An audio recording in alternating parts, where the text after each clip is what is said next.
Assalamualaikum warahmatullahi wabarakatuh. Perkenalkan, nama saya Namira Putri Maulida dengan NIM J1A01968 dengan prodi TP Genap 2019. Pada video kali ini, saya akan mempresentasikan tugas kelima riset operasi. Pada video kali ini, saya akan membahas mengenai proses pembulatan pada metode simplex. Baiklah, ini merupakan hasil yang diperoleh dari metode simplex sebelumnya, di mana X1 sama dengan 5/6, X2 sama dengan 5, dan Z maksimum sama dengan 27,5. Dalam hasil ini, terlihat bahwa jumlah produksi untuk X1 masih dalam bentuk pecahan, sehingga sama nilainya dengan 0,83. Dalam hal ini, untuk memproduksi suatu barang tidak mungkin memproduksi dalam jumlah pecahan. Oleh karena itu, untuk nilai X1 ini kita merubahnya melalui proses pembulatan. Proses pembulatan ini sama caranya dengan tahap pada metode grafik yang sebelumnya. Langkah pertama yaitu menentukan alternatif pembulatan. Di sini terdapat dua alternatif pembulatan, yakni X1 sama dengan 0,83 yang dibulatkan ke atas menjadi X1 sama dengan 1, kemudian X1 sama dengan 0,83 dibulatkan ke bawah menjadi X1 sama dengan 0. Sedangkan untuk nilai X2 ini tetap, yakni 5. Langkah selanjutnya yaitu melakukan pengujian pembulatan.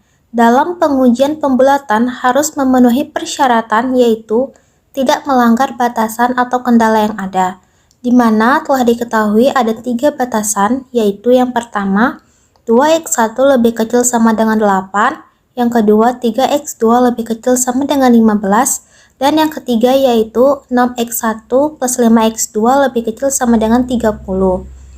Jika pembulatan tidak memenuhi salah satu persyaratan kendala yang ada, maka pembulatan tersebut tidak bisa digunakan. Selanjutnya, melakukan pengujian pembulatan untuk alternatif yang pertama, yakni X1 sama dengan 1 dan X2 sama dengan 5. Kemudian nilai X ini kita masukkan ke dalam batasan atau kendala yang ada. Pada batasan yang pertama, yaitu 2x1 lebih kecil sama dengan 8, kita substitusikan nilai X1 menjadi 2 kali 1 lebih kecil sama dengan 8, sehingga diperoleh 2 lebih kecil sama dengan 8. Nah, untuk hasil yang ini tidak dapat melanggar batasan yang ada. Jadi dapat diketahui bahwa pada batasan pertama ini memenuhi persyaratan. Selanjutnya melakukan pengujian pada batasan yang kedua, yaitu 3x2 lebih kecil sama dengan 15. Substitusikan nilai x2 menjadi 3 dikali 5 lebih kecil sama dengan 15, sehingga diperoleh 15 lebih kecil sama dengan 15. Hasil yang kedua ini juga menunjukkan memenuhi persyaratan. Kemudian melakukan pengujian pada batasan yang ketiga yaitu 6x1 plus 5x2 lebih kecil sama dengan 30. Kita substitusikan nilai x1 dan x2 menjadi 6 dikali 1 ditambah 5 dikali 5 lebih kecil sama dengan 30, sehingga diperoleh 31 lebih kecil sama dengan 30. Sehingga diketahui untuk hasil yang ini telah melanggar batasan yang ada. Langkah selanjutnya melakukan pengujian alternatif pembulatan yang kedua, yaitu di mana nilainya X1 sama dengan 0 dan X2 sama dengan 5. Kemudian kita ujikan ke dalam kendala atau batasan yang ada.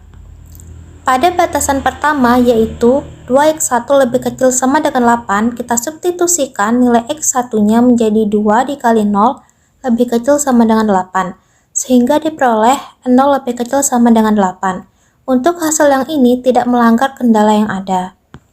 Kemudian melakukan pengujian pada batasan kedua yaitu 3x2 lebih kecil sama dengan 15. Kita substitusikan nilai X2 menjadi 3 dikali 5 lebih kecil sama dengan 15, sehingga diperoleh hasil 15 lebih kecil sama dengan 15. Untuk hasil yang ini tidak melanggar kendala yang ada. Langkah selanjutnya yaitu melakukan pengujian yang ketiga yaitu 6x1 plus 5x2 lebih kecil sama dengan 30. Substitusikan nilai X-nya menjadi 6 dikali 0 ditambah 5 dikali 5 lebih kecil sama dengan 30. sehingga diperoleh hasil 25 lebih kecil sama dengan 30. Untuk pengujian batasan ketiga ini juga telah memenuhi persyaratan. Jadi, dapat diketahui bahwa alternatif pembulatan yang dapat digunakan yaitu alternatif pembulatan yang kedua untuk menentukan solusi optimalnya. Langkah terakhir yaitu menentukan solusi optimal, yakni dilakukan dengan cara memasukkan atau mensubstitusikan nilai alternatif pembulatan yang sudah memenuhi persyaratan tadi ke dalam fungsi tujuan.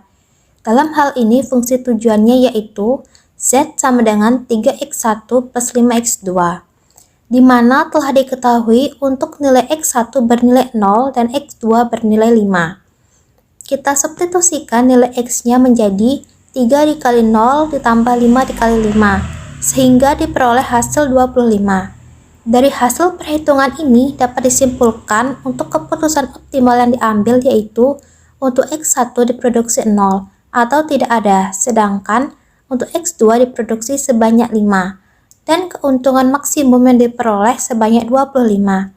Inilah hasil akhir untuk solusi optimal dari tahap pembulatan pada metode simplex. Sekian presentasi yang dapat saya sampaikan mengenai tugas kelima dari riset operasi, dan semoga penjelasan dari saya dapat dipahami. Wassalamualaikum warahmatullahi wabarakatuh.